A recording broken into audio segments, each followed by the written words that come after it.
ಯೋಹಾನ ಸುವಾರ್ತೆ 1ನೇ ಅಧ್ಯಾಯ 14ನೇ ವಚನ. ಆ ವಾಕ್ಯವೆಂಬವನು ನರ ಅವತಾರ ಎತ್ತಿ ನಮ್ಮ ಮಧ್ಯದಲ್ಲಿ ವಾಸ ಮಾಡಿದನು. Amen, hallelujah. ನಮ್ಮ ಮಧ್ಯದಲ್ಲಿ ವಾಸ ಮಾಡಿದನು. ಆ ವಾಕ್ಯವೆಂಬಾತನು ಯಾವ ವಾಕ್ಯ ಅಂದ್ರೇನೆ ಆದಿಯಲ್ಲಿ ವಾಕ್ಯವಿತ್ತು, ಆ ವಾಕ್ಯವು ದೇವರ ಬಳಿಯಿತ್ತು, ಆ ವಾಕ್ಯವೇ ದೇವರಾಗಿತ್ತು. ದೇವರು ಆತ ನರಾವತಾರ ಎತ್ತಿ ನಮ್ಮ ಹತ್ರ ವಾಸ ಮಾಡಿದ. ಆಮೇನ್. ಸೊ ದೇವರು ನಮ್ಮ ಹತ್ರ ಬರ್ಬೇಕಂತ ಎದಕ್ ಅನ್ಕೊಳ್ಳೋಣ? ಆತ ನರಾವತಾರ ಎತ್ತಿ ಬರ್ಬೇಕಂತ ಎದಕ್ ಅನ್ಕೊಳ್ಳ, ಶರೀರಧಾರಿಯಾಗಿ ಬರ್ಬೇಕಂತ ಎದಕ್ ಅನ್ಕೊಳ್ಳೋಣ? ಇವತ್ತು ನಾವೆಲ್ಲ ಆರಾಧಿಸ್ತೇವೆ ಕ್ರಿಸ್ಮಸ್ ಅಂತ. ಎದಕ್ಕ? ರಕ್ಷಕ ನಮ್ಮ ಸಲುವಾಗಿ ಹುಟ್ಟನ, ದೇವರು ನಮ್ಮ ಸಲುವಾಗಿ ಬಂದನ ಅಂತೇಳಿ ನಾವು ಆನಂದಿಸ್ತೀವಿ, ಸಂತೋಷಿಸ್ತೀವಿ. ಪ್ರಪಂಚ ಎಲ್ಲ ಆರಾಧಿಸೋದು, ಪ್ರಪಂಚ ಎಲ್ಲ ಆನಂದಿಸೋದು ಕ್ರಿಸ್ಮಸ್ ಅಂತ ಹೇಳಿ. ಅಸಲು ಎದಕ್ ಬಂದನ ದೇವರು? ಅದು ಶರೀರಧಾರಿಯಾಗಿ ಎದಕ್ ಬಂದನ? ನಾರ್ಮಲ್ ಆಗಿ ಬರ್ಬೋದಲ್ಲ, ಶರೀರಧಾರಿಯಾಗಿಯೇ ಬರೋದಕ್ಕ. ಈಗ ಕೋಟಾನಿ ಕೋಟಿ ಸೂರ್ಯಕಾಂತಿಯುಳ್ಳ ದೇವರಾದ, ಮಹಿಳೆ ಪ್ರಕಾಶದಲ್ಲಿರುವಂತಹ ದೇವರಾದ ಆ ದೇವರು ನರವತಾರಕ್ಕೆ ಬರಕ್ಕೆ ಅಂದ್ರೆ ಕಾರಣ, ಆ ಮಹಿಳೆ ಪ್ರಕಾಶವು ಯಾರು ಕೂಡ ನರನು ಯಾರು ಅದನ್ನ ಪ್ರಕಾಶವನ್ನು ತಗೊಳಕ್ ಆಗೋದಿಲ್ಲ. ದೇವ್ರನ್ನ ಯಾರು ನೋಡಕ್ ಆಗೋದಿಲ್ಲ. ದೇವ್ರನ್ನ ಯಾರು ನೋಡಿದ್ರೆ ಅವರು ಸಾಯ್ತಾರೆ. ಆ ಮಹಿಳೆ ಯಾರು ತಗೊಳಕ್ ಆಗೋದಿಲ್ಲ. ಅದಕ್ಕೆ ಒಂದ್ಸಲ ಮೋಶ ಕೇಳ್ತಾನ, ದೇವ ನಾನು ನೋಡ್ಬೇಕು, ನಾನು ಒಂದ್ಸಲ ನೀನ್ ನೋಡ್ಬೇಕು ಅನ್ಕಂತ ಏನಂತಿದ್ರೆ ದೇವ್ರ ಹೇಳ್ತಾನೆ, ನಾನು ನೋಡಿ ಅಂದ್ರೆ ಮೋಶ ನೀನ್ ಸಾಯ್ತಿ, ನೀನ್ ತಡ್ಕೊಳೋದಿಲ್ಲ. ಇಲ್ಲ ಪ್ರಭು ನಾನು ಹೆಂಗಾದ್ರೆ ನಾನು ನೋಡ್ಬೇಕಂತ ಹೇಳಿದ್ರೆ ಬಂಡ ಸಂದಿನಲ್ಲಿ ಹಂಗ ದಾಟ ತೋರಿಸ್ತಾನ ಅಷ್ಟೇ. ಅಂದ್ರೆ ಅಷ್ಟು ಪ್ರಕಾಶರೂಪವಾದ ದೇವರು ಈಗ ನಾನು ಈ ರೀತಿಯಲ್ಲಿ ನಾನು ಬಂದೇನಂದ್ರೆ ಮಾನವರು ಸಾಯ್ತಾರ. ಅದಕ್ಕೆ ನಾನು ಶರೀರಧಾರಿಯಾಗಿ ಮಾನವನ ಹತ್ರ ಬರಬೇಕು ಅಂತ ಹೇಳಿ ದೇವ್ರ ಏನ್ ಮಾಡೋದು ಗೊತ್ತಾ? ಶರೀರಧಾರಿಯಾಗಿ ಬಂದನ, ನರಾವತಾರ ಎತ್ತಿ ಬಂದನ. ಹೆಂಗ ಬಂದನ? ಆತ ಪೂರ ದೈವತ್ವ ಉಳ್ಳವನಾಗಿ ಬಂದನ, ಪೂರ ಮಾನವತ್ವ ಉಳ್ಳವನಾಗಿ ಕೂಡ ಬಂದನ. ಶರೀರನಲ್ಲೇ ಹುಟ್ಟನ, ಪೂರ ಮಾನವನಾಗಿ ಅಲ್ಲ, ಅದೇ ರೀತಿ ಪೂರ್ವ ದೈವತ್ವ ಕೂಡ ಈಶ್ವರನಲ್ಲ ಐತೆ. ಆಮೇಲೆ ಎರಡು ಅರ್ಥ ಆಯ್ತಾ? ಅದಕ್ಕೆ ಕೊಲೋಸಿ ಪತ್ರಿಕೆದಲ್ಲಿ ಒಂದು ಮಾತೈತೆ ನೋಡಿ. ಕೊಲೋಸಿ ಪತ್ರಿಕೆ 2ನೇ ಅಧ್ಯಾಯ 9ನೇ ವಚನ. ಕ್ರಿಸ್ತನಲ್ಲಿಯೇ ದೇವರ ಸರ್ವ ಸಂಪೂರ್ಣತೆಯು ಅವತರಿಸಿ ಆಮೆನ್, ಹಲ್ಲೆಲೂಯಾ. ಕ್ರಿಸ್ತನಲ್ಲಿ ಸಂಪೂರ್ಣ ದೇವತ್ವ ಐತೆ. ಏನೋ ಸ್ವಲ್ಪ ದೈವತ್ವ ಬಿಟ್ಟು ಒಂದ್ ಪಾರ್ಟ್ ಬಿಟ್ಟು ಅಂತ ಬಂದಿಲ್ಲ, ಪೂರ ದೈವತ್ವವಾಗಿ ಬಂದನ. ಅದೇ ರೀತಿ ಪೂರ ಮಾನವನಾಗಿ ಕೂಡ ಜೀವಿಸ. ಎರಡು ಆತನಲ್ಲಿ ನಮಗೆ ಕಾಣುತ್ತದೆ. ಅದೇ ರೀತಿಯಲ್ಲಿ ಆತನು ರಾಜನು, ಅಧಿಕಾರಿಗಳ ಅಧಿಕಾರಿ, ರಾಜನ ಆತ. ಅದಕ್ಕೆ ಪಿಲಾತ್ ಕೇಳ್ತಾನ, ನೀನ್ ಯಾರು ಇವ್ರು ರಾಜನ ಅಂತ ಕೇಳ್ತಾನ. ನೀನ್ ಹೇಳ್ದಂಗೇನೆ ಅಂತ ಹೇಳ್ತಾನ. ಆಮೇಲೆ ಹೌದು ನಾನು ರಾಜನೇ, ಆದ್ರೆ ಈ ರಾಜ್ಯ ಅಲ್ಲ ನಂದು, ಆತ್ಮ ಸಂಬಂಧವಾದ ರಾಜ್ಯ ನಂದು. ಆಮೇಲೆ ಹಲ್ಲೆಲೂಯಾ. ಆ ರಾಜ್ಯನ ಕಟ್ಟಾಗ ನಾನು ಬಂದಿನಿ. ನನ್ನ ರಾಜ್ಯವು ನೀವು ಪರಿಪಾಲಿಸ್ತಿದ್ರಲ್ಲ, ಆ ರಾಜ್ಯ ಅಲ್ಲ ನಂದು. ನನ್ನ ರಾಜ್ಯ ಯಾವಾಗ್ಲೂ ನಿರಂತರವಾಗಿರ್ತದೆ. ನಿರಂತರವಾದ ಸಿಂಹಾಸನ ಆಸೀನನಾದ ದೇವರ ಆ ರಾಜ್ಯ ಸ್ಥಾಪನೆ ಮಾಡಕ್ಕೆ ನಾನು ಬಂದಿನಿ. ಯಾಕಂದ್ರೆ ಅದು ನಿತ್ಯನು ಯಾವಾಗಲೂ ಇರುವಾಗನಾದ. ಅದಕ್ಕೆ ನಮಗಾದ್ರೆ ನಾವು ಯಾವಾಗ ಹುಟ್ಟಿವೋ ಅವಾಗ ನಮಗೆ ಉಳಿಕೆ ಮಾಡಿದ್ದೆ. ಅದಕ್ಕೆ ಮುಂಚೆ ಇಲ್ಲ, ನಾವು ಊಟಕ್ಕೆ ಮುಂಚೆ ನಾವಿಲ್ಲ. ಹುಟ್ಟಿದಾಗೆ ನಾವು ಜೀವ ನಮ್ಮನೆ ಬಂದಕ್ಕೆ ಅವಾಗ ನಾವು ಅದೀವಿ. ಎಷ್ಟು ಸಮ ಹಂಗಾಗಲ್ಲ. ನಿತ್ಯರು ಯಾವಾಗ್ಲಿಂದಲೂ ಆಗಲ್ಲ. ದೇವರು ಸರ್ವ ಸೃಷ್ಟಿಕರ್ತನಾದ ದೇವರು ಅದ. ಅದಕ್ಕೆ ಆದಿನೂ ಇಲ್ಲ, ಅಂಚನೂ ಇಲ್ಲ, ಅದು ಅದೇ ಅಷ್ಟೇ. ಆಮೇಲೆ ಅರ್ಥ ಆಯ್ತಾ? ಇರುವಾತನು ಏನ್ ಮಾಡೋಣ ಬಂದಲ್ಲ ನಮ್ ಸಲುವಾಗಿ. ಆಕ್ಚುಲಿ ವಾಕ್ಯ ಏನಂತ ಹೇಳ್ತು ಗೊತ್ತಾ? ನಾನು ಪಾಪಿಗಳ ಸಲುವಾಗಿ ಬಂದಿನ ಅಂತಾನ, ಹುಡ್ತೀನಿ ಅನ್ನೋದಿಲ್ಲ. ಬಂದಿನಿ ಅಂದ್ರೆ ಆಲ್ರೆಡಿ ಆದ ಎಲ್ಲಾನ ಇರುವಾತನು ಬಂದಾನ ನಮ್ ಸಲುವಾಗಿ. ಅವೇನ್ ಅರ್ಥ ಆಯ್ತಾ? ಆ ರೀತಿ ನಿತ್ಯವಾಗಿ ಇರುವಾತನು. ಒಂದ್ಸಲ ಕೇಳ್ತಾರೆ ಎಲ್ಲರೂ, ಶಿಷ್ಯರೆಲ್ಲರೂ ನಿಂತ್ಕೊಂಡಿರ್ತಾರ, ಯೇಸು ಬೋಧಿಸ್ತಿರುವಾಗ ಈ ಯೂದ ಮತದ ಎಲ್ಲರೂ ಬಂದು ಕೇಳ್ತಿರ್ತಾರೆ, ನೀನ್ ಯಾರು? ನೀನ್ ಮೋಶಕ್ಕಿನ ದೊಡ್ಡವನ? ನೀನ್ ಅಬ್ರಾಹ್ಮಕಿನ ದೊಡ್ಡವನ? ನಮ್ಮ ಮೂಲ ಪಿತೃಗಳು ಅಂತ ಹೇಳ್ತಾನೆ. ನಿಮ್ಮ ಅಬ್ರಾಹ್ಮನೇ ನಾನು ನೋಡಿನ ಅಂತ ಹೇಳ್ತಾನೆ. ಹಾಗೆ ನಿಮ್ಮ ಅಬ್ರಾಹ್ಮನೇ ನಾನು ನೋಡಿನ ಅಂತ ಹೇಳ್ತಾನೆ. ಅಬ್ರಾಹ್ಮನ್ ನೋಡಿ, ನಿನ್ಗೆ ಸರಿಯಾಗಿ 50 ವರ್ಷ ಇಲ್ಲ ನಿನಗೆ. ಅಬ್ರಾಹ್ಮನ್ ಯಾವಾಗ ನೋಡಿ ನೀನು ಅಂದ್ರೆ? ನಾನು ಯಾವಾಗೂ ನೋಡಿಲ್ಲ, ನಾನು ಯಾವಾಗಲೂ ಇರುವಾತ ನೀವು ನೋಡಿಲ್ಲ ಅಷ್ಟೇ. ನಾನು ಅಬ್ರಾಹ್ಮನ್ ನಡೆಸಿರುವ ಆತನು ಯೇಸುನೇ. ಅಬ್ರಾಹ್ಮನ್ ವಾಗ್ದಾನ ಮಾಡಿರೋದು ಕ್ರಿಸ್ತೆ. ಆಮೇಲೆ ಅದು ಯಾವಾಗ ನಿರಂತರವಾಗಿರುವ ಆತನು ಸರ್ವಶಕ್ತಿವಂತನು. ಅರ್ಥ ನಾನು 3 ಅಂಶಗಳು ಹೇಳಿದೆ. ನಾನು ಒಂದೇನು, ದೈವತ್ವ ಮಾನವತ್ವ ಎರಡೂ ಇರುವ ಆತನು. ಅರ್ಥ ಅದೇ ರೀತಿಯಲ್ಲಿ ರಾಜನು, ಅದೇ ರೀತಿಯಲ್ಲಿ ನಿತ್ಯವೂ ಕೂಡ ಇರುವಾತನು, ಅದೇ ರೀತಿಯಲ್ಲಿ ಸರ್ವಶಕ್ತಿವಂತನು. ಎಲ್ಲಿ? ಪರಲೋಕದಲ್ಲಿ ಕೂಡ ಸರ್ವಶಕ್ತಿವಂತನು, ಇಲ್ಲಿ ಕೂಡ ಸರ್ವಶಕ್ತಿವಂತನು. ಅರ್ಥ ಆತ ಸರ್ವಾಧಿಕಾರಿ. ಅದು ಕೂಡ ಒಂದು ಮಾತಾಡ್ತಾನೆ. ಮತ್ತೇಶ್ವ 28:18 ಒಂದು ಮಾತಾಡ್ತಾನ. ಆಗ ಯೇಸು ಹತ್ತಿರಕ್ಕೆ ಬಂದು, ಪರಲೋಕದಲ್ಲಿ ಭೂಲೋಕದಲ್ಲಿಯೂ ಎಲ್ಲಾ ಅಧಿಕಾರವು ನನಗೆ ಕೊಡಲ್ಪಟ್ಟಿದೆ. Amen, hallelujah. ಏನಂತ ಹೇಳ್ತಾನೆ ದೇವರಲ್ಲಿ? ನನಗೆ ಪರಲೋಕದಲ್ಲಿ ಕೂಡ ಭೂಲೋಕದಲ್ಲಿ ಕೂಡ ಅಧಿಕಾರ ಇದೆ. ಆಮೇಲೆ ಅದು ಸರ್ವಾಧಿಕಾರಿ, ಸರ್ವ ಸೃಷ್ಟಿಕರ್ತನು, ಅದೇ ರೀತಿ ನಿರಂತರ ಇರುವಾತನು, ರಾಜನು. ದೈವತ್ವ ಮಾನತ್ವ ಎರಡೂ ಇಟ್ಕೊಂಡೇ ಆತ ಬಂದನು. ಅದೇ ದೈವತ್ವ ಇಟ್ಕೊಂಡು ಬಂದನ, ಇಲ್ಲಿ ಮಾನವನಾಗಿ ಕೂಡ ಜನ್ಮಿಸನು. ಎರಡೂ ಆತ ಇರುವಾತನು. ಸರಿಯಪ್ಪ, ಮಾನವನಾಗಿ ಈ ಶರೀರಧಾರಿಯಾಗಿ ಹುಟ್ಟ ಕಾರಣ ಏನು? ಸರ್ವಶಕ್ತನಾದ ದೇವರು ಮಾನವನಾಗಿ ಹುಟ್ಟ ಕಾರಣ ಏನು? ಈ ಕ್ರಿಸ್ಮಸ್ ನಾವು ಆರಾಧಿಸೋ ಕಾರಣ ಏನು ಅಂತ ಹೇಳಿದ್ರೆ 3 ಕಾರಣಗಳು ನಾನು ಹೇಳ್ತೇನೆ. ಒಂದನೇದು ಯೋಹಾನ ಸುವಾರ್ತೆ 6ನೇ ಅಧ್ಯಾಯ 63ನೇ ವಚನ. ಬದುಕಿಸುವಂತದ್ದು ಆತ್ಮವೇ, ಆತ್ಮವೇ. ಮಾಂಸವು ಯಾವುದಕ್ಕೂ ಬರುವುದಿಲ್ಲ. ಏನಂತ ಹೇಳ್ತೀರಿ? ಬದುಕಿಸುವಂತದ್ದು ಆತ್ಮ. ಮಾಂಸ ಯಾವ್ದಕ್ಕೂ ಬರೋದಿಲ್ಲ. ಮಾಂಸ ಯಾವ್ದಕ್ಕೂ ಕೆಲಸ ಬರೋದಿಲ್ಲ. ಅಂದ್ರೆ ಶರೀರ ಯಾವ್ದಕ್ಕೂ ಕೆಲಸಕ್ಕೆ ಬರೋದಿಲ್ಲ, ನಿಷ್ಪ್ರಯೋಜನ ಇದು. ಅರ್ಥ? ಮಾನವನ ಶರೀರ ನಿಷ್ಪ್ರಯೋಜನವಾಗೈತೆ. ಎದಕ್ಕೆ ನಿಷ್ಪ್ರಯೋಜನವಾಗೈತೆ ಅಂತ ಹೇಳಿದ್ರೆ, ಆದಾಮಿ ಯಾವಾಗಾದ್ರೂ ದೇವರ ಆಜ್ಞೆನ ಮೀರಿ ಪಾಪ ಮಾಡಿದ್ರು, ಅವಾಗೇ ಮಾನವನ ದೇಹ ಐತೆ ನಿಷ್ಪ್ರಯೋಜನ ಆಗೈತೆ. ಆದಾಮನ ದೇವರು ಸೃಷ್ಟಿ ಮಾಡುವಾಗ ಮಹಿಮೆ ಹೆಂಗ್ ದೇವ್ರ ಮಹಿಮೆ ಆ ಮಹಿಮೆ ಆದಾಮ ಕೂಡ ಐತೆ. ಆ ಮಹಿಮನಾಗೆ ಇದ್ದಾರೆ ಅವರು, ಆದಾಮ. ಅದಕ್ಕೆ ದೇವರು ಹೇಳ್ತಾರ, ನೀನ್ ಯಾವಾಗಾದ್ರೂ ಈ ಆಜ್ಞೆನ ಮೀರಿತೀಯೋ, ಈ ಹಣ್ಣು ನೀನು ತಿಂತೀಯೋ, ಅವಾಗ ನೀನು ಸಾಯ್ತೀಯ ಅಂತ ಹೇಳ್ತಾನೆ. ಸಾಹಿತ್ಯ ಅಂತ ಹೇಳಿದ್ರೆ ಏನು? ಆತ್ಮ ಸಂಬಂಧವಾಗಿ ಈ ಮೈಮನೆ ಕಾಯ್ದಂತಿ. ನಾನ್ ಕೊಟ್ರೆ ಮೈಮನೆ ಏನಾಗ್ತೀನಿ? ಕಳ್ಕೊಳ್ತಿ. ನಿನ್ ಶರೀರ ಸತ್ತಿನ ಸ್ಥಿತಿಗೆ ಬರ್ತದೆ. ಅದೇ ಇವಾಗ ಬಂದಿರೋದು ಆ ಆದಾಮ ಮಾಡಿರೋ ಆ ತಪ್ಪಿಗೆ ನಾವು ಆದಾಮು ಸ್ವಭಾವದಲ್ಲಿ ಬಂದಿರೋರು ಈ ಶರೀರ ಏನಾಗೈತೆ ಇವಾಗ ನಿಷ್ಪ್ರಯೋಜನ ಆಗೈತೆ. ಇದರಲ್ಲಿ ಪಾಪ ತುಂಬೈತೆ. ಆದಾಮ್ ಏನ್ ಪಾಪ ಮಾಡೋಣ, ಆ ಪಾಪ ಎಲ್ಲ ನಮ್ಮಲ್ಲಿ ಇದೆ. ಇವಾಗ MRI ಸ್ಕ್ಯಾನ್ ಮಾಡ್ತಾರಲ್ಲ, MRI ಸ್ಕ್ಯಾನ್ ಮಾಡಿದಾಗ ಬಾಡಿನಾಗಿರೋ ಎಲ್ಲಿ ಪಾರ್ಟ್ನಾಗ ಏನ್ ಮಿಸ್ಟೇಕ್ ಐತೆ ಅನ್ನೋದು ಸಣ್ಣ ಮಿಸ್ಟೇಕ್ ಇದ್ರು ಕೂಡ ಗೊತ್ತಾಗ್ಬಿಡ್ತದೆ. ತೋರಿಸುತ್ತೆ ಇಲ್ಲಿ ಮಿಸ್ಟೇಕ್ ಐತೆ ನೋಡ, ಇಲ್ಲಿ ಮಿಸ್ಟೇಕ್ ಐತೆ ನೋಡ ಅಂತ ಹೇಳಿ MRI ಸ್ಕ್ಯಾನ್ ಗೊತ್ತಾಗ್ತದೆ.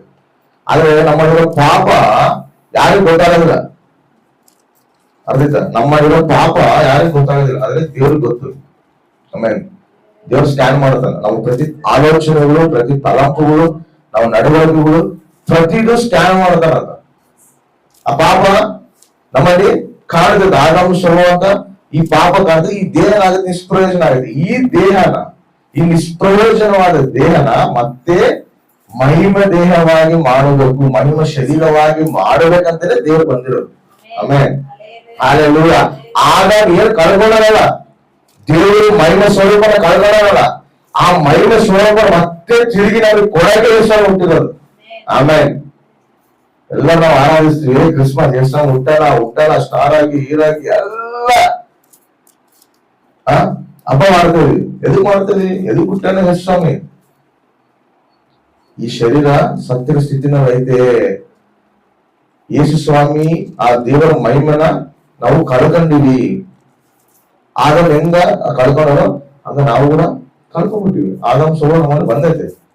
ಅದಕ್ಕೆ ಏನ್ ಮಾಡ್ತಾನೆ ದೇವರು, ಆ ಮತ್ತೆ ಮೈಮ ಸ್ವಭಾವನ, ಆ ಶರೀರನ ನಮಗೆ ಧರಿಸಕ ದೇವರು ಬಂದಿರೋದು. ಆಮೇಲೆ ಹಲ್ಲೆಲೂಯಾ. ಯಾಕಂದ್ರೆ ಇದು ಮಣ್ಣು, ಇದು ಮಣ್ಣಿನಿಂದ ನಮ್ಮನ್ನು ದೇವರು ಸೃಷ್ಟಿ ಮಾಡ. ಈ ಮಣ್ಣು ಯಾವಾಗ ಹೊಡೆದೋಗುತ್ತೋ ಗೊತ್ತಿಲ್ಲ.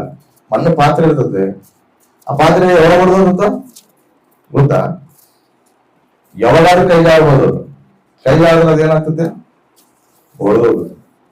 ಹಂಗೆ ಈ ಶರೀರ ಕೂಡ ಯಾವಾಗ ಹೊಡೆದೋಗುತ್ತೋ ಗೊತ್ತಿಲ್ಲ. ಹೊಡೆದೋಗಿನ ಮುಂಚೆನೆ ಈ ಮಟ್ಟಿ ಶರೀರನ ಮೈಮ ಶರೀರವಾಗಿ ಮಾಡಬೇಕಂತಲೇ ದೇವರು ಬಂದಿರೋದು. ಆಮೇಲೆ ಹಲ್ಲೆಲೂಯಾ. ಜಿಗಟೆ ಮಣ್ಣು ನಾವು ಯಾವಾಗ ಬಿದ್ದೋದ್ರೂ ಗೊತ್ತಿಲ್ಲ, ಯಾವಾಗ ಹೊಡೆದೋದ್ರೂ ಗೊತ್ತಿಲ್ಲ. ಸರಳಾಗಿ ನೋಡಪ್ಪ ನಮ್ಮನ್ನ, ನೀನ್ ಇಲ್ಲಂದ್ರೆ ನಾವಿಲ್ಲ. పనికి రాని పాత్రను నేను పనికొచ్చి పాత్రగా నన్ను మార్చయా ಅಂತ ಹೇಳ್ತಾರೆ. Amen hallelujah. పొంగి పొర్లి పాత్రగా నన్ను మార్చు. ಆಮೆನ್. ಅದಕ್ಕೆ ಯೇಸು ಬಂದಿರೋದು. ಈ ಮಟ್ಟಿ ಶರೀರ ಯಾವಾಗ ಹೋಗ್ತದೋ ಗೊತ್ತಿಲ್ಲ. ಆ ಸ್ಥಿತಿ ಬರೋಕಿನ ಮುಂಚೆನೆ ನಮ್ಮನ್ನ ಮಹಿಮ ಶರೀರವಾಗಿ ಮಾಡಕ್ಕೆ ಕ್ರಿಸ್ತ ಬಂದಿರೋದು. Amen hallelujah. ಅರ್ಥ ಆಯ್ತಾ? ಯಾಕಂದ್ರೆ ಇದು ಮರಣಕರವಾದ ಶರೀರ, ಇದು ನಿಷ್ಪ್ರಯೋಜನ ಇದು. ಅದಕ್ಕೆ ರೋಮ ಪತ್ರಿಕೆಯಲ್ಲಿ ಪೌಲನು ಮಾತು ಹೇಳ್ತಾನೆ, 7:24 ವಚನ, ಅಯ್ಯೋ ಅಯ್ಯೋ ನಾನು ಎಂತ ದುರವಸ್ಥೆಯಲ್ಲಿ ಬಿದ್ದು ಬಿದ್ದೀನಿ, ಇಂಥ ಮರಣಕ್ಕೆ ಒಳಗಾದ ಈ ದೇಹದಿಂದ ಮರಣಕ್ಕೆ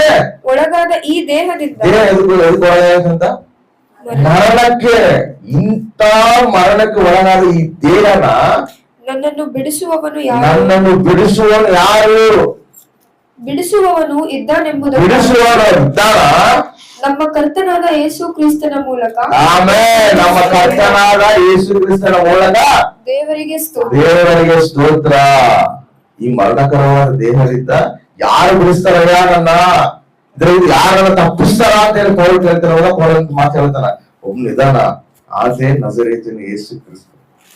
ಆಮೆನ್. ಅದಕ್ಕಾಗಿ ಯೇಸು ಸ್ವಾಮಿ ಬಂದ. ನಾವು ಈ ದೇಹ ಮರಣಕರ ಐತೆ, ಇದನ್ನ ಹೆಂಗ್ ಬಂದನಂದ್ರೆ ಇದನ್ನ ತನ್ನ ರಕ್ತದಿಂದ ನಮ್ಮನ್ನ ತೊಳೆದು ನಮ್ಮನ್ನ ಪರಿಶುದ್ಧಪಡಿಸಿ ಆ ಮಹಿಮ ಶರೀರವಾಗಿ ದೇವರು ನಮ್ಮನ್ನ ಮಾಡಿಸಕ್ಕೆ ಬಂದ. ಅದಕ್ಕೆ ಹೇಳ್ತಾರ, ನಿಮ್ಮ ಶರೀರವು ದೇವರಿಗೆ ಗರ್ಭಗುಡಿ ಆಗತ್ತೆ ಅಂತ ನಿಮ್ಗೆ ತಿಳಿಯೋದು. ಆಮೇಲೆ ಹೆಂಗ್ ಗರ್ಭಗುಡಿ ಆಗತ್ತೆ? ನಾವು ಈ ಶರೀರ ಏನಾಗಿದೆ, ಕ್ರಿಸ್ತ ರಕ್ತದಿಂದ ನಾವು ಯಾವಾಗಾದ್ರೂ ತೊಳೆಯಲ್ಪಟ್ಟಿವು. ಇವಾಗ ಈ ಶರೀರ ಮರಣ ಶರೀರ ಹೋಗಿ ಮಹಿಮ ಶರೀರವಾಗಿ ನಾವು ಹತ್ರ ಬಂದು ಈ ಶರೀರದಲ್ಲಿ ಯಾರು ನಿವಾಸಿಸ್ತಾರ? ಸರ್ವೋನ್ನತವಾದ ದೇವರು ತನ್ನ ಆತ್ಮ ನಮ್ಮೊಳಗಿಟ್ಟು ಆತ್ಮ ವಾಸ, ನಮ್ಮ ತಂದೆ ಕುಮಾರ ಪರಿಶುದ್ಧ ಆತ್ಮ ಕ್ರಿಯೆಗಳು ನಮ್ಮ ಹತ್ರ ನಿವಾಸಿಸ್ತಾರ ಮಹಿಮ ಶರೀರವಾಗಿ ಮಾಡಕ್. ಹಲ್ಲೆಲೂಯಾ. ನೋಡಿ ಎಷ್ಟು ಉನ್ನತವಾದ ಕೃಪೆ ಇದು. ಇವಾಗ ನಾವ್ ಎಲ್ಲಾದ್ರೂ ಮನೆಗೆ ಹೋಗ್ಬೇಕಂದ್ರೆ ಮನೆಗೆ ಎಲ್ಲರೂ ಒಣ ತಿರುಗಿ ಬಂದಿರ್ತೀವಿ. ತಿರುಗಿ ಬಂದಾಗ ಮನೆಗೆ ಹೋಗ್ಬೇಕಂದ್ರೆ ಸೀದಾ ಯಾವ ಊರು ಬಂದಿರ್ತೀವಿ. ಕಾರಣ ತೊಳ್ಕೊಂಡು ಒಳಗೆ ಹೋಗ್ತಾರಲ್ಲ ಮನೆ ಒಳಗ, ಹೌದಲ್ಲ, ಡಸ್ಟ್ ಎಲ್ಲ ತಿರುಗಿ ಬಂದಿರ್ತೀವಿ. ಕಾಲ್ ತೊಳ್ಕೊಂಡು ಮನೆ ಒಳಗೆ ಹೋಗ್ತಾರ, ಇಲ್ಲ ಹಂಗೆ ಹೋಗ್ತಾರ? ಕಾಲ್ ತೊಳ್ಕೊಂಡಲ್ಲ ಹೋಗೋದು. ಹಂಗ ಫಸ್ಟ್ ನಮ್ಮ ದೇಹದಲ್ಲಿ ಆತ ಬರ್ಬೇಕಂದ್ರೆ ಆತ ರಕ್ತದಿಂದ ದೇವರು ನಮ್ಮನ್ನ ತೊಳೆಯೋದು. ಆಮೇಲೆ ಅದಕ್ಕೆ ಆತ ಏನ್ ಮಾಡೋದು ಗೊತ್ತಾ, ಫಸ್ಟ್ ತನ್ನ ರಕ್ತದಿಂದ ನಮ್ಮನ್ನು ತೊಳೆದು ಆಮೇಲೆ ನಮ್ಮ ದೇಹದಲ್ಲಿ ಆತ ಎಂಟರ್ ಆಗ. ಆಮೇಲೆ ಈ ಶರೀರ ಇವಾಗ ಏನಾಗೈತೆ, ಕ್ರಿಸ್ತನ ಆಲಯ ಆಗೈತೆ. ನಾವು ಕ್ರಿಸ್ತನ ಆಲಯ, ಕ್ರಿಸ್ತ ಆಲಯ. ಮರಣಕರವಾದ ಆ ಒಂದು ಬಾಧಕರವಾದ ಈ ದೇಹನ ದೇವರೇ ಮಾಡೋಣ ಇವಾಗ ಮಹಿಮಕರವಾಗಿ ಮಾಡೋಣ. ಆಮೇಲೆ ನಮ್ಮ ದೇಹ ಇವಾಗ ಹೆಂಗ್ ಗೊತ್ತಾ, ಕ್ರಿಸ್ತನ ಆಲಯ. ಪಾಪ ಸ್ವಭಾವ ನಮ್ಮಲ್ಲಿ ಸತ್ಯತೆ, ನಾವು ನೂತನ ಸೃಷ್ಟಿ. ಇವಾಗ ಎರಡನೇದು ರೋಮಪತ್ರಿಕೆ 7:24. ಅಯ್ಯೋ ನಾನು ಎಂತ ದುರವಸ್ಥೆಯಲ್ಲಿ ಬಿದ್ದ ಮನುಷ್ಯನು, ಇಂಥ ಮರಣಕ್ಕೆ ಒಳಗಾದ ಈ ದೇಹದಿಂದ ನನ್ನನ್ನು ಬಿಡಿಸುವವನು ಯಾರು? ಮರಣಕ್ಕೆ ಒಳಗಾಗಿದ್ದ ಅಂತ ಹೇಳ್ತಾರೆ. ಇಲ್ಲಿ ಮರಣ ಅಂದ್ರೆ ನಾವ್ ಏನಂತ ಕರಿತೀವಿ ಅಂದ್ರೆ ಕಳೆ ಆಗೋದು, ದೂರ ಆಗೋದು, ಇನ್ನ ಯಾವಾಗ್ಲಿನ ಬರದೇ ಇರೋದು ಮರಣ. ಸಂಪೂರ್ಣ ದೂರ ಆಗೋದು ಮರಣ. ಆದ್ರೆ ಬೈಬಲ್ ಏನಂತ ಹೇಳ್ತದೆ ಗೊತ್ತಾ? ಮರಣ ನಾನು ಹೇಳೋದಿಲ್ಲ. ಅದಕ್ಕೆ ನಾನು ಹೇಳಿದ್ದು, ಆದಾಮ್ಗೆ ದೇವ್ರು ಏನ್ ಮಾಡ್ತಾನ, ನೀನು ನನ್ನ ಆಜ್ಞೆ ಯಾವಾಗ ಮೀರಿತೀಯೋ, ಈ ಹಣ್ಣನ್ನು ಯಾವಾಗ ತಿಂತೀಯೋ, ನೀನ್ ಅವಾಗ ಖಚಿತವಾಗಿ ಸಾಯ್ತಿ ಅಂತ ಹೇಳ್ತಾನ. ಆದಾಮ್ ತಿಂದಾಗ ಆದಾಮ್ ಸತ್ತಾನ? ಸತ್ತಿಲ್ಲ. ಹೆಂಗ್ ಸತ್ತಾನ? ಶರೀರವಾಗಿ ಸತ್ತಿಲ್ಲ, ಆತ್ಮಿಕವಾಗಿ ಸತ್ತಾನ. ಯಾವಾಗಲೂ ಮರಣ ಅನ್ನೋದು ವಾಕ್ಯ ಏನಂತ ಹೇಳಿದ್ರು ಗೊತ್ತಾ? ನಾವು ಯಾವಾಗಾದ್ರೂ ದೇವರಿಂದ ದೂರ ಆಗ್ತೀವೋ ಅದು ಮರಣ. ಆಗ ಯಾವಾಗಾದ್ರೂ ಮಹಿಮ ಶರೀರವಾಗಿದ್ದ ಅವ್ರು ಯಾವಾಗೆಲ್ಲ ದೇವ್ರ ಸಹವಾಸ ಮಾಡ್ತಾನೆ ಅದನ್ನ ದೇವ್ರಲ್ಲಿ ಅಂಟಗಟ್ಟ ಬಿಡೋದನ್ನ ಆತನ ಅತ್ತಲ್ಲಿ ಮಾತಾಡ್ತಾನ, ಅಂದರ ಆಡ್ತಾನ, ಅಂತ ಅನೇಕ ವಿಷಯಗಳನ್ನ ಹೇಳ್ಕೊಂತಾನ. ಯೇಸು ಕೂಡ ಆತನ ಹತ್ರ ಬಂದು ಆದಾಮ ಹತ್ರ ದಿನ ಟೈಮ್ ಸ್ಪೆಂಡ್ ಮಾಡ್ತಾನೆ ಅದನ್ನ. ಅವರು ಚೆನ್ನಾಗದ. ಯಾವಾಗ ಆದ್ರೂ ಆ ಸಂಬಂಧ, ಆ ಒಂದು ಸನ್ನಿಹಿತ ಯಾವಾಗಾದ್ರೂ ಅದನ್ನ ದೂರ ಮಾಡ್ಕೊಂಡು ಆದಾಮ ಅವ್ರಿಗೇನಾಗನ ಸತ್ತಾನ. ನಾವು ಕೂಡ ಎಷ್ಟೋ ಸರಿ ಕೂಡ ನಾವೇನ್ ಮಾಡ್ತೀವಿ ಗೊತ್ತಾ? ಯೇಸು ಸ್ವಾಮಿ ಹತ್ರ ನಾವು ಬಂದೀವಿ, ಅದ್ರ ಸರಿಯಾಗಿ ನಾವು ಯೇಸು ಸ್ವಾಮಿ ಅರ್ಥ ಮಾಡ್ಕೊಂಡಿರಿದಾಗ ಸ್ವಲ್ಪ ದಿನ ನಾವು ಕ್ರೈಸ್ತವರಾಗಿ ನಾವು ನಡೆದು ಆಮೇಲೆ ಮತ್ತೆ ನಾವು ನಾಮಕಾಸ ಕ್ರೈಸ್ತವರಾಗಿ ಜೀವಿಸೋರು ಎಷ್ಟೋ ಜನ ಅದಾರ. ಅವರೆಲ್ಲ ಏನಾಗಿರೋದು ಸತ್ಯದ ಸ್ಥಿತಿಗಳಾಗ್ಯಾರ. ಕ್ರಿಸ್ತನಲ್ಲಿ ಯಾವಾಗ್ಲೂ ನಾವ್ ಹೆಂಗಿರ್ಬೇಕು ಗೊತ್ತಾ? ಯಾವಾಗ್ಲೂ ಕ್ರಿಸ್ತಿಗೆ ಸನ್ನಿಹಿತರಾಗಿರ್ಬೇಕು. ತಪ್ಪಿಕೊಂಡು ಕುಮಾರನ್ ಏನ್ ಮಾಡ್ತಾನೆ ಹೇಳು? ಅವ್ರ ಹತ್ತದಲ್ಲಿ ಇರ್ತಾರ, ಅವ್ರ ಹತ್ತದಲ್ಲಿ ಇರುವವರೆಗೂ ಚೆನ್ನಾಗಿರ್ತಾರ. ಯಾವಾಗಾದ್ರೂ ನನಗೆ ಆಸ್ತಿ ಬೇಕು, ನನಗೆ ಆಸ್ತಿ ಬರ್ಕೊಡು, ನಾನು ದೂರ ಪ್ರಾಂತಕ್ಕೆ ಹೋಗ್ತೀನಿ ಅಂತ ಹೇಳಿದಾಗ ಅವ್ನ ಆಸ್ತಿ ಬರ್ಕೊಂಡು ಏನಾಗ್ತಾರ? ದೂರ ಹೋಗ್ಬಿಡ್ತಾನ. ದೂರ ಹೋಗಿ ಅಲ್ಲೆಲ್ಲ ಹೋಗಿ ನಾಶನ ಆಗಿ ಎಲ್ಲ ಕಳ್ಕೊಂಡು ಎಲ್ಲ ನಷ್ಟ ಮಾಡ್ಕೊಂಡು ತಿರುಗಿ ಬರ್ತಾನೆ ಮತ್ತೆ ತಂದೆ ಊರಿಗೆ. ಬಂದಾಗ ಅಲ್ಲ ಅಪ್ಪ ಮಾತು ಹೇಳ್ತಾನ, ಅರೆ ನನ್ನ ಮಗ ಬಂದನ, ನನ್ನ ಮಗ ಸತ್ತಿದ್ದ, ಇವ ಮತ್ತೆ ಬದುಕ್ಯಾನ ನನ್ನ ಹತ್ರ ಬಂದನು.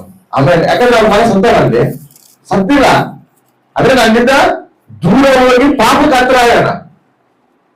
ಅಂದ್ರೆ ಬೈಬಲ್ ಏನಾಗುತ್ತೆ? ದೇವರಿಂದ ನಾವು ದೂರ ಆಗಿದ್ರೆ ಸತ್ತಿನ ಸ್ಥಿತಿನಲ್ಲಿ ನಾವು ಎದೀವಂತ ಅರ್ಥ, ಮರಣಕರವಾದ ಸ್ಥಿತಿನಲ್ಲಿ ನಾವು ಎದೀವಂತ ಅರ್ಥ. ಈ ಮರಣಕರವಾದ ಸ್ಥಿತಿನಲ್ಲಿ ಆದಾಮ ಯಾವಾಗಾದ್ರೂ ದೇವರು ದೂರ ಆಗ್ಯಾನೋ ಆದಾಮು ಸತ್ತಾನ. ಇವು ಆದಾಮು ಸ್ವಭಾವ ಬಂದಿರೋ ಆ ರಕ್ತ ನಮ್ಮಲ್ಲಿದ್ದಾಗ ನಾವೆಲ್ಲ ಏನಾಗಿ ದೇವರಿಗೆ ನಾವು ದೂರ ಆಗಿವಿ, ಸತ್ತೀವಿ. ಇವು ಸತ್ತೋದಿರ ನಮ್ಮನ್ನ ಆತ ಬಂದು ನಮ್ಮಲ್ಲಿ ಜೀವನ ಇಡಕ್ ಬಂದ. ಆಮೇಲೆ ತನ್ನ ಜೀವಾತ್ಮನ ಒಳಗಿಟ್ಟು ನಮ್ಮನ್ನ ಮತ್ತೆ ಜೀವಿಸಿ ಮತ್ತೆ ನಾವು ಆತನಲ್ಲಿ ಸನ್ನಿಹಿತರಾಗಿರುವಂತೆ ಮಾಡಕ್ಕೆ ದೇವರು ಹೊಂದಿರೋದು. ಆಮೇಲೆ ಹಾಲೆಲೂಯಾ. ನಾವು ಪ್ರಾರ್ಥನೆ ದೂರ ಆಗಿವ ಅಂದ್ರೆ ಅದು ಸತ್ಯದ ಸ್ಥಿತಿನಲ್ಲಿ ಇರುವಂತ ಅರ್ಥ. ನಾವು ಬೈಬಲ್ ಜ್ಞಾನಕ್ಕೆ ದೂರ ಆಗಿದೀವಿ ಅಂದ್ರೆ ಸತ್ಯದ ಸ್ಥಿತಿನಲ್ಲಿ ನಾವು ಇದೀವಂತ ಅರ್ಥ. ನಾವು ದೇವ್ರ ಸನ್ನಿಧಿಗೆ ದೂರ ಆಗಿವ ಅಂದ್ರೆ ಸತ್ಯದ ಸ್ಥಿತಿನಲ್ಲಿ ನಾವು ಇದೀವಂತ ಅರ್ಥ. ಯಾವಾಗಾದ್ರೂ ದೇವ್ರ ಕನೆಕ್ಷನ್, ದೇವ್ರ ಸನ್ನಿಹಿತ ನಾವು ದೂರ ಮಾಡ್ಕೊತೀವೋ ಸತ್ಯದ ಸ್ಥಿತಿನಲ್ಲಿ ನಾವು ಜಾರ್ತಿದೀವಿ, ಸತ್ಯದ ಸ್ಥಿತಿಗೆ ನಾವು ಹೋಗ್ತಿದೀವಿ ಅಂತ ನಾವು ಗ್ರಹಿಸ್ಬೇಕು. ಕನೆಕ್ಷನ್ ಯಾವಾಗ ಹೋಗ್ಬೇಕು. ಅದಕ್ಕೆ ಆತ್ಮ ಸಂಬಂಧವಾಗಿ ನೀನ್ ಸತ್ಯ ಅಂತ ಹೇಳ್ತಾರೆ. ಅದಕ್ಕೆ ಬದುಕಿಲ್ಲ ಅಂದ್ರೆ ಬದುಕಿದೀವಿ, ಅದು ಆತ್ಮ ಸಂಬಂಧವಾಗಿ ಆ ದೇವತೆಗಳ ಕನೆಕ್ಷನ್, ಆ ದೇವತೆಗಳ ಆ ಸನ್ನಿಹಿತ ದೂರ ಆದಾಗೆಲ್ಲ ಮರಣಕ್ಕ, ಆತ್ಮ ಸಂಬಂಧವಾದ ಮರಣಕ್ಕೆ ಏನಾಗ್ತೀವಿ? ಹತ್ರ ಆಗ್ತೀವಿ.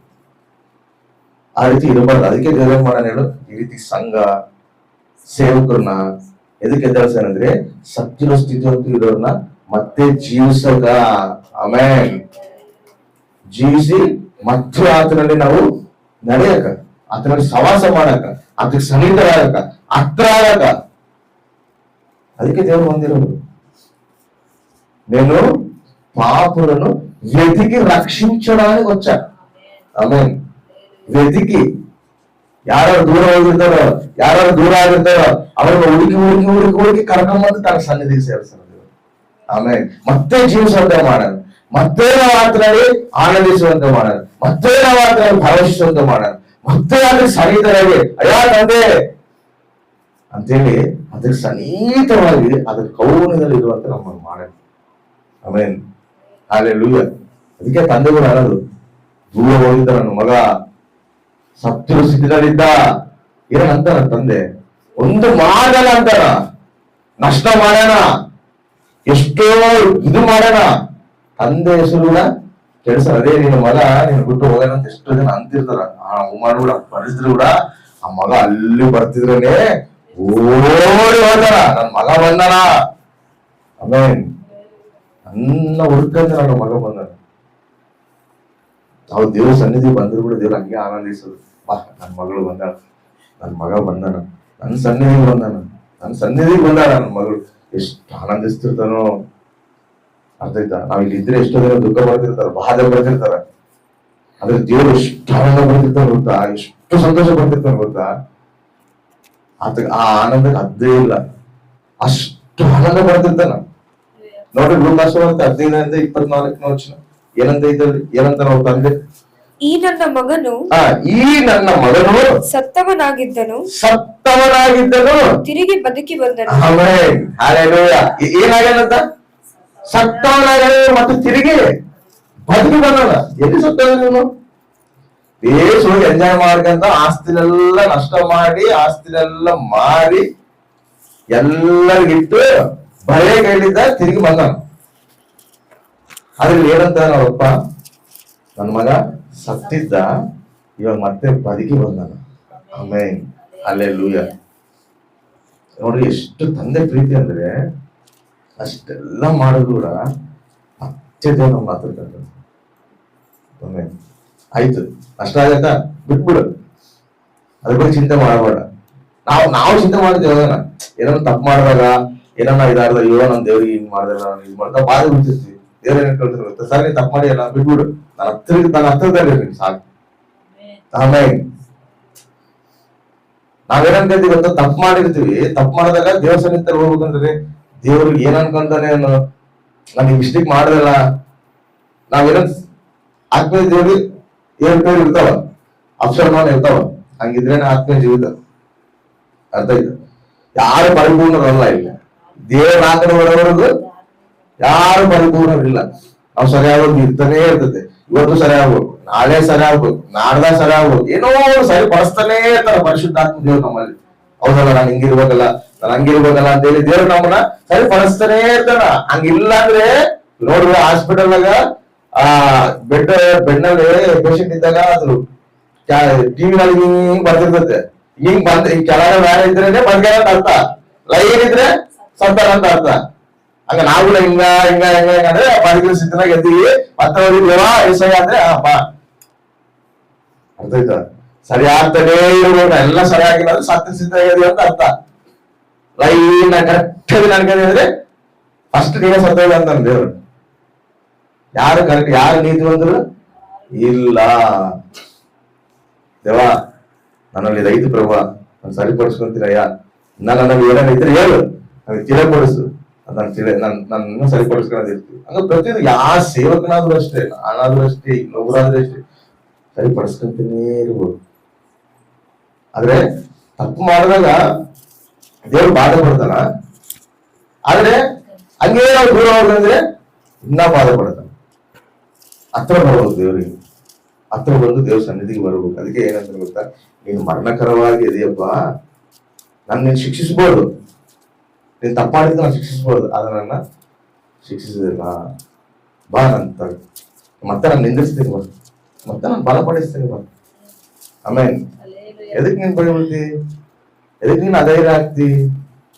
ನಾನ್ ಬಲಪಡಿಸ್ತೀನಿ, ನಾನ್ ಸ್ಥಿರಪಡಿಸ್ತೀನಿ, ನಾನ್ ನಡೆಸ್ತೀನಿ, ನನ್ನ ಮೇಲೆ ಅನ್ಕೋ, ನೀನ್ ನನ್ನ ಸನ್ನಿಧಿಲಾಗಿರೋ ಸಾಕಷ್ಟೇ. ಆಮೇಲೆ ನನ್ನ ಸನ್ನಿಧಿಲಾಗಿರೋ ಅಷ್ಟೇ, ನೀನೇನ್ ಬಾಧೆ ಪಡಬೇಡ, ನೀನೇನ್ ಟೆನ್ಷನ್ ಪಡಬೇಡ, ನನ್ನ ಸನ್ನಿಧಿಲಾಗಿರು, ನಾನೇನು ನಿಂದಿಸ್ತೀನಿ, ನಾನೇನು ನಡೆಸ್ತೀನಿ, ಅನೇಕ ಆಶೀರ್ವಾದಕರವಾಗಿ ನಾನೇ ಮಾಡ್ತೀನಿ. ಆಮೇಲೆ ಹಾಗಾಗಿ ಅದಕ್ಕೆ ಸಾಮೂಹಿಕ ಗ್ರಂಥದಲ್ಲಿ ಕೂಡ ಮಾತಾಡ್ತಾನ ನೋಡಿ. 2ನೇ ಸಾಮೂಹಿಕ ಗ್ರಂಥ 14ನೇ ಅಧ್ಯಾಯ 14ನೇ ವಚನ, ನಾವು ಸಾಯುವವರು ನೆಲದ ಮೇಲೆ ಚೆಲ್ಲಲ್ಪಟ್ಟು ತಿರುಗಿ ಕೂಡಿಸಲ್ಪಡಲಾರದ ನೀರಿನಂತಿದ್ದೇವೆ. ಅಂದ್ರೆ ನಾವು ಸಾಯುವವರು, ಏನಂತ ನೀವು, ನಾವು ಸಾಯುವವರು ನೆಲದ ಮೇಲೆ ಚೆಲ್ಲಿರುವ ನೀರು. ನೀರು ಚೆಲ್ಲಿದ್ರೆ ಇಲ್ಲ, ಅದು ಮತ್ತೆ ಕೂಡ್ಸಕ್ಕಾಗುತ್ತಾ? ಅಷ್ಟೇ, ಅದು ಹಂಗಿದೀವಂತ ನಾವು. ಮನುಷ್ಯರ ಪ್ರಾಣವನ್ನು ತೆಗೆಯುವುದಕ್ಕೆ ದೇವರಿಗೆ ಇಷ್ಟ ಇಲ್ಲ. ತಳ್ಳಲ್ಪಟ್ಟವನು ತಿರುಗಿ ತಳ್ಳಲ್ಪಟ್ಟವನು ತಿರುಗಿ ತನ್ನ ಬಳಿಗೆ ಬರುವ ಹಾಗೆ ಆ ಆತನು ಸದುಪಾಯಗಳನ್ನು ಕಲ್ಪಿಸುವವನಾಗಿರ್ತಾನೆ. Amen, hallelujah. ನೋಡ್ರಿ, ಪಾಪ ಮಾಡಿ ನಾವು ದೂರ ಹೋದಾಗ ಹೆಂಗ ಹೋಗ್ಬಿಡ್ತೀವಿ, ನೀರು ಚಲಿದ್ರೆ ಹಿಂಗ ಹೋಗ್ಬಿಡ್ತೋ ಅಂತ ಸ್ಥಿತಿನಲ್ಲಿ ನಾವ್ ಇದೀವಿ. ನಮ್ಮ ಜೀವಿತನೇ ಇನ್ನು ಒಯ್ತಪ್ಪ ಅನ್ನೋ ಸ್ಥಿತಿನಲ್ಲಿ ನಾವ್ ಇದೀವಿ. ಇನ್ನು ದೇವರಿಗೆ ದೂರ ಆಗ್ಬಿಟ್ಟಿವಿ, ಇನ್ನು ಎಲ್ಲ ಆಗೋಗ್ಬಿಡುತ್ತೆ ನಮ್ಮ ಕತೆ ಅನ್ನೋ ಸ್ಥಿತಿನಲ್ಲಿ ನಾವ್ ಇದ್ದಾಗ ಕೂಡ ದೇವ್ರ ಗೊತ್ತಾ, ನನ್ನ ಪ್ರಾಣ ತೆಗೆದಿಲ್ಲ. ಏನ್ ಆಸೆ ಪಡ್ತೇನೆ ಗೊತ್ತಾ, ನಿನ್ನ ಮತ್ತೆ ನಾನು ನಿಂದಿಸಕ ನಾನು ಎಲ್ಲದನ್ನ ನಾನು ಸಮಕೂರಿಸ್ತೇನೆ ಅಂತ ಹೇಳ್ತಾ. ಆಮೇಲೆ ಹಲ್ಲೆಲೂಯಾ. ದೇವ್ರ ಪ್ರೀತಿ ಎಷ್ಟು ನೋಡು, ಪ್ರಾಣ ತೆಗಲ್ಲ, ನಿನ್ನನ್ನು ಶಿಕ್ಷಿಸುದಿಲ್ಲ. ಏನ್ ಕಾಯ್ತಾ ಗೊತ್ತಾ ದೇವ್ರು, ನೀನ್ ನನ್ನ ಸನ್ನಿಧಿಗೆ ಬಾ, ನೀನ್ ನನ್ನ ಸನ್ನಿಧಿನಾಗಿರು, ಅದಕ್ಕೆ ಏನ್ ಬೇಕು ಎಲ್ಲದನ್ನ ನಾನು ನಿನಗೆ ಸಹಕರಿಸ್ತೀನಿ. ನೀನ್ ನನ್ನ ಹತ್ರ ಇರು. ಅದಕ್ಕೆ ಹೇಳ್ತಾನ, ನಾನು ತೀರ್ಪು ಮಾಡಕ್ ಬಂದಿಲ್ಲ, ನಾನು ಎಲ್ಲರನ್ನ ರಕ್ಷಿಸಕ್ಕೆ ಬಂದಿರೋದು, ನನ್ನ ಪ್ರಾಣ ಕೊಡಕ್ಕೆ ದೇವರು ಬಂದಿರೋದು. ಎದಕ್ ಬಂದನ? ಮಾನವನಾಗಿ ಅಂತ ಹೇಳಿದ್ರೆ ನಾವು ಮರಣ ಪಾತ್ರರಾಗಿರೋ ನಮ್ಮನ್ನ ಮತ್ತೆ ಜೀವಿಸುವಂತೆ ಮಾಡಕ. ನಾವು ದೇವರಿಂದ ದೂರ ಆಗಿವಿ, ಆ ದೂರನ ಮತ್ತೆ ಹತ್ರ ಮಾಡಕ. ಆಮೇಲೆ ಅದಕ್ಕೆ ನಾವು ಫಸ್ಟ್ ನೀವು ದೂರ ಆಗಿರಿ, ಇವಾಗ ನೀವು ಸನ್ನಿಹಿತರಾಗಿರ್ರಿ. ಎಫ್.ಎಸ್.ಸಿ. ಪತ್ರಿಕೆ ಒಂದು ಮಾತು ಹೇಳ್ತಾರೆ ನೋಡಿ, ಎಫ್.ಎಸ್.ಸಿ. ಪತ್ರಿಕೆ 2:13.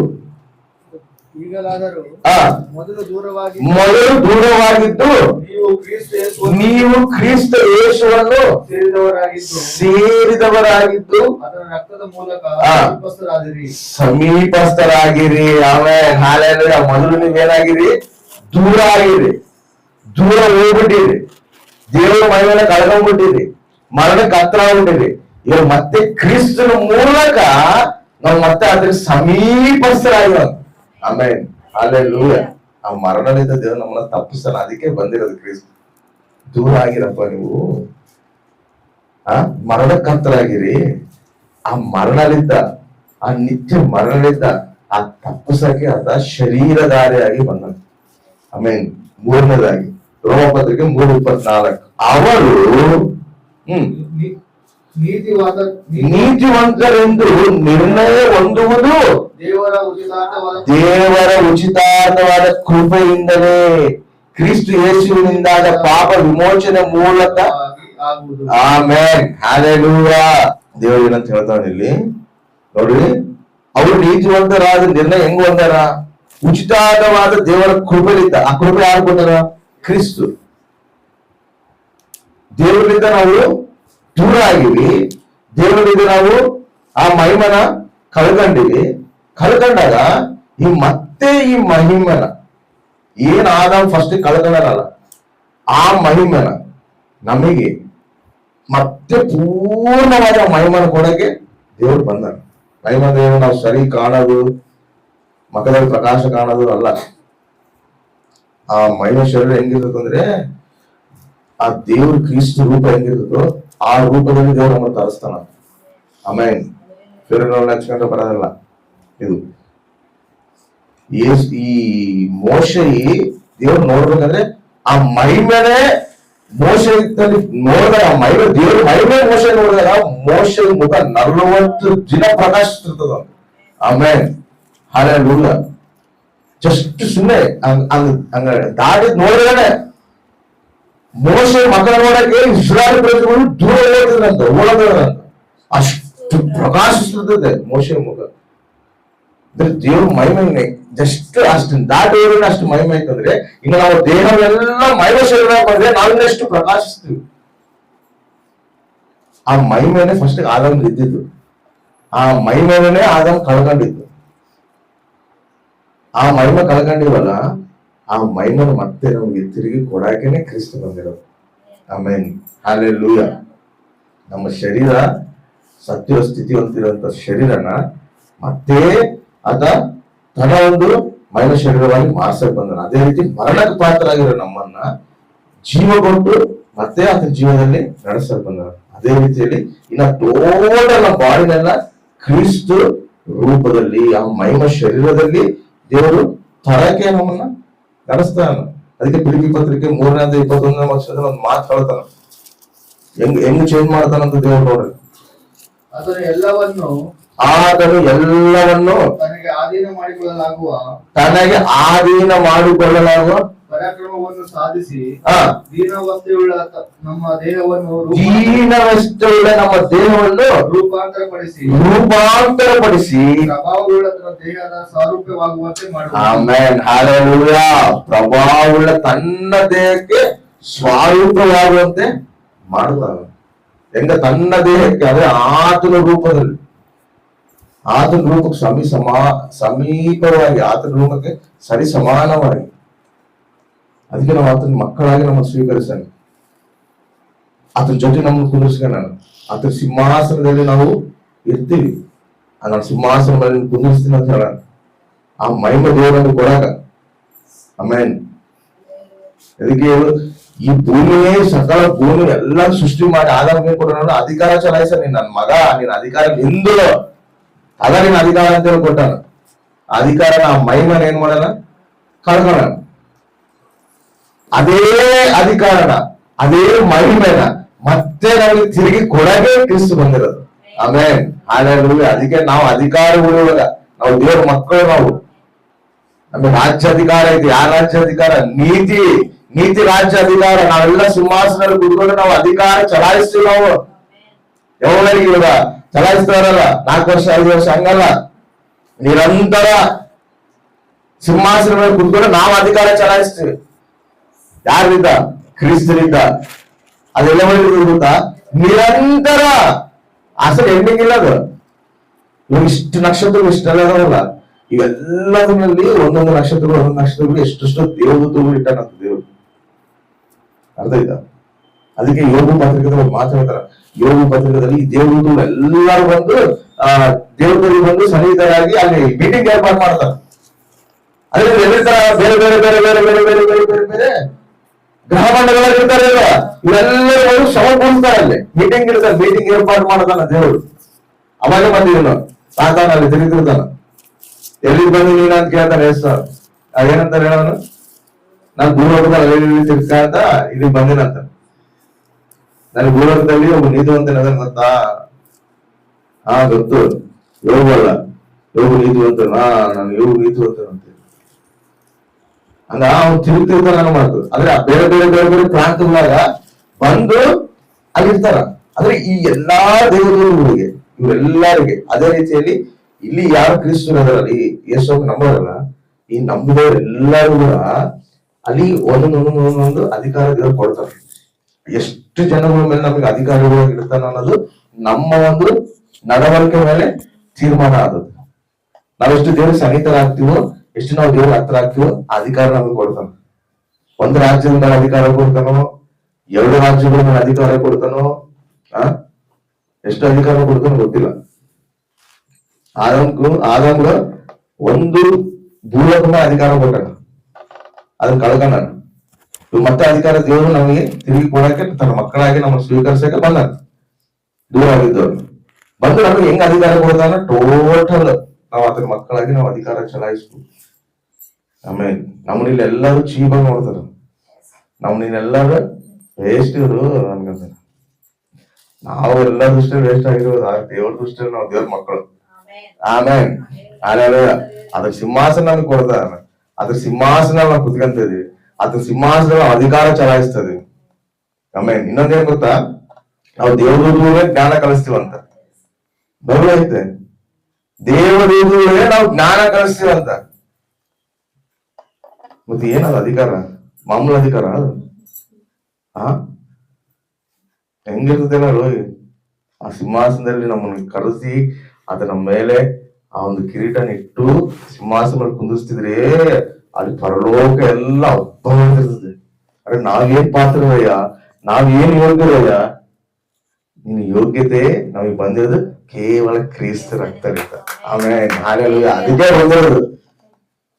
ಅದಕ್ಕೆ ಹೆಸರನ್ನಾಡ್ತಾನ, ಈ ಮೌದುನೋ ನೇನೇ ಮೌದುನೋ, ಈ మౌదును నేనే మౌదును ఎవరు సమీపించలేమి తేజస్సులో నివసించు నా యేసయ్యా, నీ మహిమను ధరించిన పరిశుద్ధుడు నా కంట పడగానే ఏమౌదునో నేనేమౌదునో ఏమౌదునో. అసలు ಹೆಂಗಿರ್ತದೆ ಪರಲೋಕ, ಪ್ರಕಾಶಿಸ್ತಿರ್ತದೆ. ಸುಮ್ಮನೆ ಬಂಗಾರದ ರೋಡ್ ಹಾಕೋಣಂತ ದೇವ್ರು ನಮ್ಗೆ ಆಮೇಲೆ ಸ್ವಾಗತಿಸ್ತಾನ. ನಾವು ಹೋದ್ರೆ ಪರಲೋಕ ಎಲ್ಲ ಸ್ವಾಗತಿಸ್ತದ ನಮ್ಮನ್ನ. ಆಮೇಲೆ ಇವರೇ ನೋಡು ನನ್ನ ಸಲುವಾಗಿ ಪ್ರಾಯಸ ಕೊಟ್ಟಿದ್ದು, ನನ್ನ ಸಲುವಾಗಿ ನಾನು ಮೀಟಿಂಗ್ ಏರ್ಪಾಟ್ ಮಾಡಿದಾಗ ಇವ್ರು ನಿಂತು ಮಾಡ್ಯಾರ. ಆಮೇಲೆ ಹಾಲೆಲೂಯ, ನಿಂತು ಮಾಡ್ಯಾರ. ನನ್ನ ಮಕ್ಕಳು ನನ್ನ ಮಹಿಮೆ ಪಡಿಸ್ತಾರ, ನನ್ನ ಘನಪಡಿಸ್ತಾರ. ಅವ್ರು ನನ್ನ ಘನಪಡಿಸ್ತಾರಲ್ಲ, ಇವಾಗ ನಾನು ಘನಪಡಿಸ್ತೀನಿ ನನ್ನ ಮಕ್ಕಳು ಅಂತ ಹೇಳಿ ಕರೆಸಿ ಸಿಂಹಾಸನಲ್ಲಿ ಕುಂದಿರಿಸಿ ದೇವದೂತರನ್ನ ನಿಂದಿಸಿ ನೋಡು. ನನ್ನ ಮಕ್ಕಳು, ನನ್ನ ಮಗ, ನನ್ನ ಮಗಳು ಆ ಅಧಿಕಾರ ಕೊಡ್ತಾರ ನಮಗೆ. ಆಮೇಲೆ ಅದ ಅಧಿಕಾರ ಯಾರ್ಲಿಂದ ನಮ್ಗೆ ಸಿಗುತ್ತಂತ? ಕ್ರಿಸ್ತನಿಂದ. ಇಷ್ಟು ಭಾಗ್ಯ ಅದು. ಇವಾಗ ಎಲ್ಲರೂ ಯಾರು ದೇವ್ರ ವ್ಯತಿರೇಕವಾಗಿರ್ತಾರಲ್ಲ, ಅಲ್ಲೆಲ್ಲರೂ ಪರಲೋಕದಲ್ಲಿ ಅವ್ರು ತಲೆ ತಗ್ಗಿಸ್ಕೊಂತಾರ, ತಲೆ ತಗ್ಗಿಸ್ಕೊಂತಾರ ದೇವ್ರ ಮುಂದೆ, ನಾಚಿಕೆ ಪಡ್ತಾರ. ದೇವ್ರು ನಮ್ಮಲ್ಲಿ ಘನಪಡಿಸ್ತಾನ. ಆಮೇಲೆ ಹಾಲೆಲೂಯ. ಅಷ್ಟು ಉನ್ನತವಾದ ಕೃಪೆ ಅದು. ಕಳ್ಕೊಂಡಿರೋ ಅಧಿಕಾರನ ಕೊಟ್ಟನ ದೇವ್ರು ನಮ್ಗೆ. ಅದಕ್ಕೆ ಆ ರೂಪಾಂತರ ಕೊಂಡದಲ್ಲಿ ಬಂದು ಯೇಸು ಸ್ವಾಮಿ ತನ್ನ ಒಂದು ರೂಪನ ಚೇಂಜ್ ಆಗ್ತದೆ. ಈ ಶಿಷ್ಯರೆಲ್ಲರೂ ಕುತ್ಕೊಂಡು ನೋಡ್ತಿರ್ತಾರ. ನೋಡಿದಾಗ ಏನಿತ್ತು ರೂಪ ಎಷ್ಟು ಚೇಂಜ್ ಆಗ್ಬಿಟ್ಟಲ್ಲ ಅಂತ. ಅಲ್ಲಿ ಯಾರು ಬಂದಿರ್ತಾರ? ಮೋಶೆಗೆ ಏನೇ ಬಂದಿರ್ತಾರ, ಯೇಸು ಸ್ವಾಮಿ ಹತ್ರ ಮಾತಾಡ್ತಿರ್ತಾರ. ಎದಕ್ಕೆ ಆ ದರ್ಶನ ತೋರಿಸ್ತಾರ ಶಿಷ್ಯರಿಗೆ ಅಂತ ಹೇಳಿದ್ರೆ, ಮೋಶೆ ಯಾವ್ದಕ್ಕೆ ಸಾದೃಶ್ಯ ಅಂತ ಹೇಳಿದ್ರೆ, ಕ್ರಿಸ್ತನಲ್ಲಿ ಯಾರು ಸತ್ತಿರ್ತಾರಲ್ಲ, ಸತ್ತು ಪುನರುತ್ಥಾನ ಆಗ್ತಾರಲ್ಲ, ಅದಕ್ಕೆ ಮೋಶೆ ಸಾದೃಶ್ಯ. ಯೇಸು ಮತ್ತೆ ಬರ್ತಾರನ, ಯೇಸುವಿಗೆ ಮತ್ತೆ ಬರುವಾಗ ಫಸ್ಟ್ ಸತ್ತೋಗಿದ್ದವ್ರು ಎದ್ದಾಡ್ತಾರಂತ, ಬದುಕಿರೋರಲ್ಲ. ಇವಾಗ ನಾವಿದೀವಿ, ಯೇಸು ಆ ಕಡೆ ಒಂದೇದ ಅನ್ಕೋ, ಯೇಸು ಬಂದನ ಅನ್ಕೋ, ಮೇಘದಲ್ಲಿ ಬಂದನ ಅನ್ಕೋ, ನಾವೆಲ್ಲರೂ ಇನ್ನ ಬದುಕಿದ್ವಿ, ದೇವರನ್ನ ಆನಂದಿಸ್ತಿದ್ವಿ. ನಾವು ಫಸ್ಟ್ ಎದ್ದಾಡೋದಿಲ್ಲ, ನಾವು ರೂಪಾಂತರ ಚೆಂದದಿಲ್ಲ. ಫಸ್ಟ್ ಯಾರು ಸತ್ತು ಸಮಾಜ ಆಗಿರ್ತಾರಲ್ಲ ಅವರು ಎದ್ದಾಡ್ತಾರ. ಆಮೇಲೆ ಫಸ್ಟ್ ಅವ್ರು ಎದ್ದಾಡ್ತಾರ. ಅದಕ್ಕ ಮೋಶೆ ಸಾದೃಶ್ಯ. ಅದಕ್ಕ ಅದೇ ಏನೇ ಸತ್ತಿಲ್ಲ, ಡೈರೆಕ್ಟ್ ಆಗಿ ಆರೋಹಣ ದೇವರಲ್ಲಿ. ಅದಕ್ಕ ನಾವು ಯಾರು ಇನ್ನ ಇರ್ತಾರೋ ಅವರು ರೂಪಾಂತರ ಚೆಂದ ದೇವರ ಸೇರ್ತಾರೆ. ಆಮೇಲೆ ಆ ಮಹಿಮ ಶರೀರವಾಗಿ ನಮ್ಮನ್ನು ಮಾಡಕ್ಕೆ ಕ್ರಿಸ್ತು ಬಂದಿರೋದು. ಆ ಕಳ್ಕೊಂಡಿರೋ ಮಹಿಮನ ಮತ್ತೆ ಕೊಡಕ್ಕೆ ಕ್ರಿಸ್ತು ಬಂದಿರೋದು.